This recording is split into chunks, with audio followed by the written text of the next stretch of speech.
Good morning बच्चों। चलिए निकालिए क्लास 6।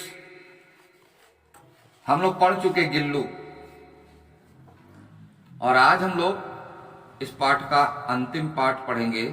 लेसन नंबर 18, मैं और मेरा देश। अगर आप लोग न्यूज वगैरह नहीं देखते हो तो थोड़ा बीच बीच में देखा करना, और 26 तारीख की घटना वाला न्यूज थोड़ा सा ख्याल रखना।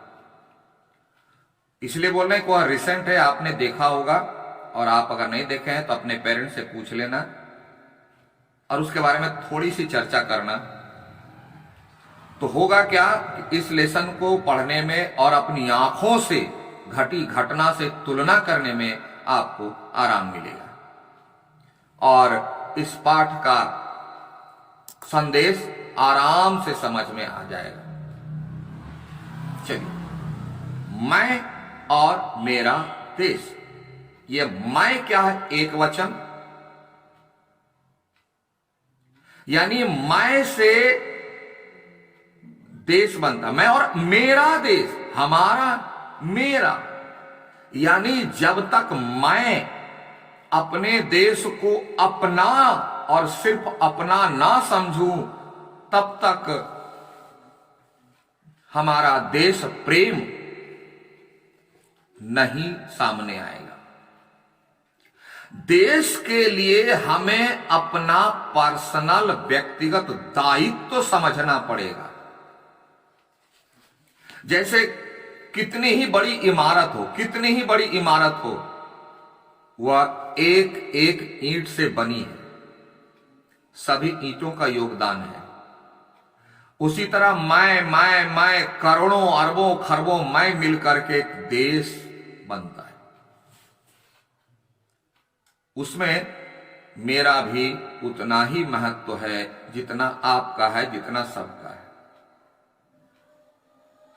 बोलने वाले तो अरबों खरबों में हैं, समझने वाले थोड़ा कम और उसका पालन करने वाले तो उंगलियों पर मिलेंगे।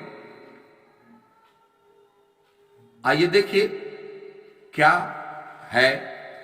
कन्हैयालाल मिश्र प्रभाकर द्वारा लिखित इस पाठ में लेखक ने यह बताने की चेष्टा की है कि देशवासियों के अच्छे या बुरे आचरण का देश पर बहुत प्रभाव पड़ता है।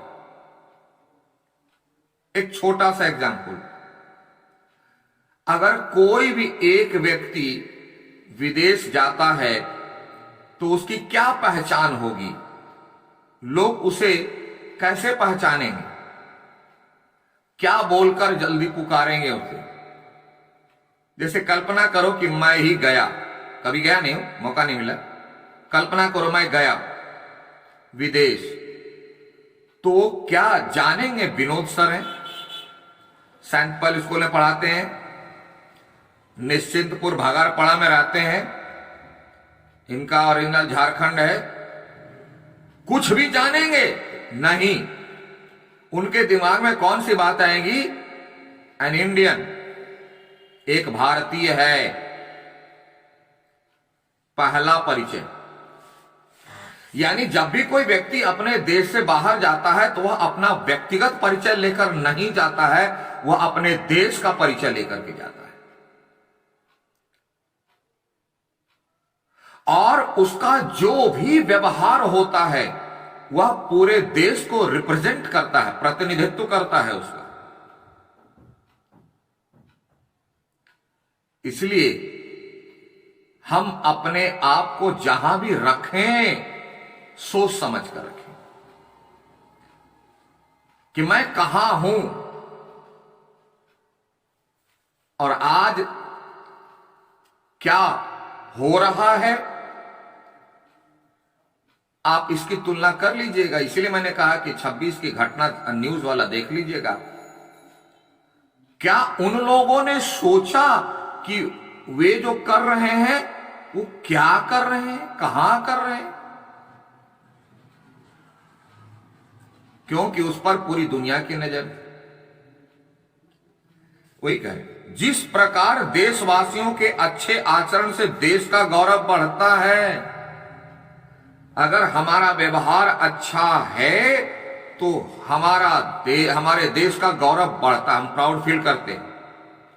और अगर हमारा कार्य बुरा है तो आचरण से देश की गरिमा को ठेस पहुंचती है। इसलिए मैंने कहा कि 26 वाली घटना, नीज वाली घटना आप देख लेंगे, अपने पर चर्चा करेंगे कि वह हमारे देश की गरिमा को कितना बढ़ाया या कितना घटाया, और उसमें बढ़ाने घटाने की भूमिका किसकी रही। फिर भी हम लोग कहते हैं मैं सबसे अच्छा। थोड़ी सी भी इंसान होने का जो एक लक्षण है, शर्मो हया नहीं है। कभी भी इस पर गौर से सोचिए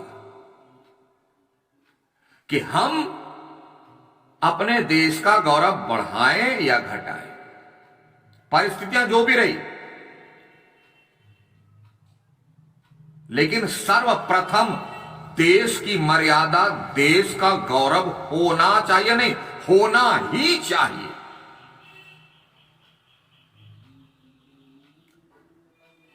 देश का अपमान करके हम अपनी जुबान का मान बढ़ाएं, ये क्या बेशर्मी है, समझ में नहीं आया। इसीलिए इस पाठ में प्रभाकर जी ने ऐसे ही व्यक्तियों को समझाने का प्रयास किया, लेकिन लोग समझेंगे नहीं समझेंगे, करेंगे भी नहीं। क्यों? आदत नहीं है अच्छी बात सुनने की, समझने करने की। आगे देखिए, हमारे देश के महान संत स्वामी रामतीर्थ एक बार जापान गए। वे रेलगाड़ी में यात्रा कर रहे थे। एक दिन ऐसा हुआ कि उन्हें खाने को फल नहीं मिले। वो फलहार किया करते थे, फल का ही भोजन लिया करते थे, अन्न कम लिया करते थे, नहीं के बराबर। उन दिनों फल ही उनका भोजन था, फलहार करते थे। गाड़ी एक स्टेशन पर ठहरी, वहां भी उन्होंने फलों की खोज की। प्लेटफॉर्म पर उतर के फल मिलेगा तो ले लेंगे, किंतु पा न सके, नहीं मिला। उनके मुंह से निकला जापान में शायद अच्छे फल नहीं मिलते। मुंह से निकल गया कि जापान में शायद अच्छे फल नहीं मिलते, इसलिए नहीं बिक रहा है। हुआ क्या, स्वामी जी ने एक जापानी युवक प्लेटफॉर्म पर खड़ा था। वह जो है अपनी पत्नी को छोड़ने आया था, सी ऑफ करने। यह बात सुन लिया उसने, ये शब्द सुन लिए। सुनते ही वह भागा मतलब भाग गया नहीं, दौड़ा, और कहीं दूर से एक टोकरी ताजे फल ले आया। एक टोकरी ताजा फल ले आया। उसने वे फल स्वामी रामतीर्थ को भेंट किए, मतलब गिफ्ट दिया, उपहार दिया। महाराज लीजिए, और कहा लीजिए, आपको फलों की जरूरत थी ना, लीजिए। स्वामी रामतीर्थ क्या सोचते हैं, स्वामी जी ने समझा कि कोई फल बेचने वाला है।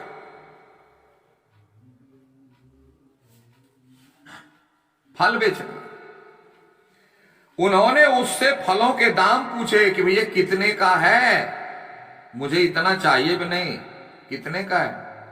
पर उसने दाम लेने से इनकार कर दिया। बोला नहीं, ये पूरी की पूरी फलों से भरी टोकरी आपके लिए, कीमत कुछ नहीं। रामतीर्थ आर्थ की आज कल व्यक्ति तो बिना पैसे के कुछ देता नहीं, और यह एक टोकरी ताजे फल दे रहा है, क्या बात है।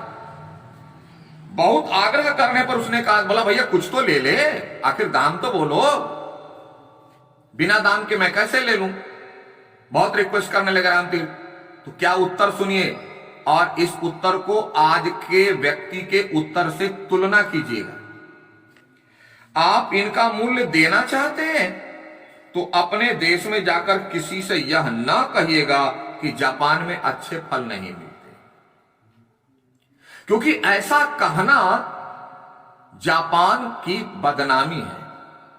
ध्यान से सुनना, जापान की बदनामी, क्योंकि जब राम तीर्थ आते भारत तो यही कहते, अरे क्या बोले, हमें भूख लगी थी, उस दिन हम फलाहार में थे, जापान में ढूंढते रह गए, फल नहीं मिला। तो नहीं मिलना, नहीं होना क्या जापान की बदनामी है? उसकी कीमत क्या ली उस युवक ने कि अपने देश में जाकर के जापान को बदनाम मत कीजिएगा कि जापान में फल नहीं मिलते, देखिए जापान में फल मिलते हैं। कीमत ये वचन, क्योंकि वह युवक अपने देश के प्रति कोई भी नकारात्मक नेगेटिव बातें सुनना पसंद नहीं किया और झगड़ा नहीं किया। उसका उत्तर उनकी जरूरतों को पूरा करके दिया। और आज हम लोग ट्रेन में बैठते हैं, चाय दुकान पर बैठते हैं, घर में बैठते हैं, चाय पीते हैं, चुस्की लेते हैं, बिस्कुट खाते हैं, उसके साथ वाई वगैरह भी चलता है, और कहते क्या है, अरे इंडिया तो बिल्कुल खत्म है यार। दूसरा, हां तुम ठीक बोलते हो, उसी इंडिया की धरती पर है, उसी भारत भूमि पर है, वहां चाय पी रहे हैं, घर बनाए हैं, गाड़ी घोड़ा बंगला सब है, वहां नौकरी भी करते हैं, और उसी की बुराई करते हैं चाय पी पी करके, नाश्ता कर करके, चुस्की ले ले करके। एक यह स्वभाव है। और देखिए जापान के लोगों का, कान में बात गई, कोई बोला नहीं, और उसका उत्तर उनकी जरूरतों को पूरा करके। क्यों? कि वह युवक अपने जापान के बारे में नकारात्मक निगेटिव बातें सुन नहीं सकता।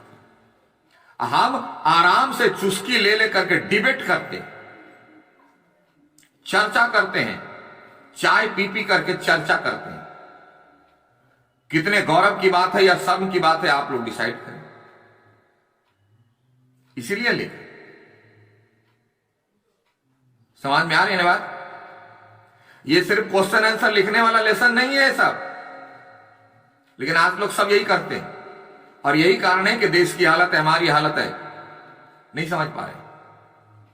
ठीक है, तो थोड़ा समझिए और कुछ कॉन्सेप्ट को थोड़ा स्ट्रांग कीजिए। अगला हिस्सा अगले क्लास में। Okay, thank you, have a nice day.